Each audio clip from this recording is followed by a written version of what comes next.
আমাদের যে এক মাসের কার্তিক মাস আমরা নিয়ম সেবা নিয়েছিলাম সেটার আজকে মহোৎসব আমাদের মন্দিরে। সকালে ঘুম থেকে উঠে তাড়াতাড়ি করে চলে গেছিলাম মন্দিরে। মন্দিরে যে ঠাকুর দর্শন করে প্রথমে যে কামটা ছিল ওইটা হচ্ছে আমার আটা ছাকার কাম দিছিল। যে কামটা করতে আমার একদমই ভালো লাগে না, আমার বেলতে লাগবো। যে কাজটা আমি একদমই পারি না সেই কাজটাই আমার পড়ছে। তো যাই হোক, আনন্দ উপভোগ করতে হবে, কাজটা করতে হবে।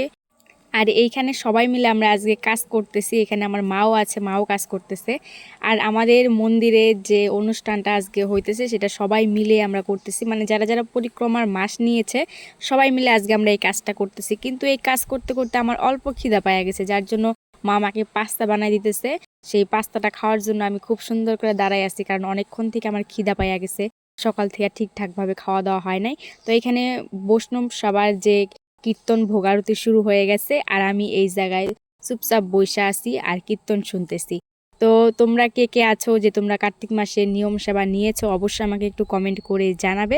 আর আমি আর আমার মা দেখো এখানে তিলক পইরা, মা দেখতেছে মার তিলক বড় বড় হয়েছে, আমারগুলো ছোট ছোট হয়েছে, এটা নিয়ে একটু হাসাহাসি করতেছি আমরা। আর মার সাথে দুটো ফটো উঠে নিছি। তো আজকের ভিডিওটা তোমাদের কেমন লাগলো অবশ্যই তোমরা আমাকে একটু জানাবে।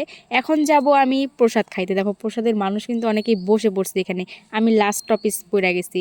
তো এখানে থালা গ্লাস দিয়ে দিছে, এখন পাবো গোবিন্দের প্রসাদ। অনেকক্ষণ থেকে যেটার অপেক্ষায় বসেছিলাম সেই গোবিন্দর প্রসাদ পাইয়া গেছি। এটা ছিল ভোগের প্রসাদ।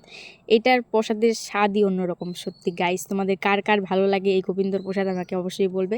গোবিন্দর প্রসাদের মধ্যে কচু শাক যদি না থাকে ভালো লাগে না, সত্যি কথা বলতে।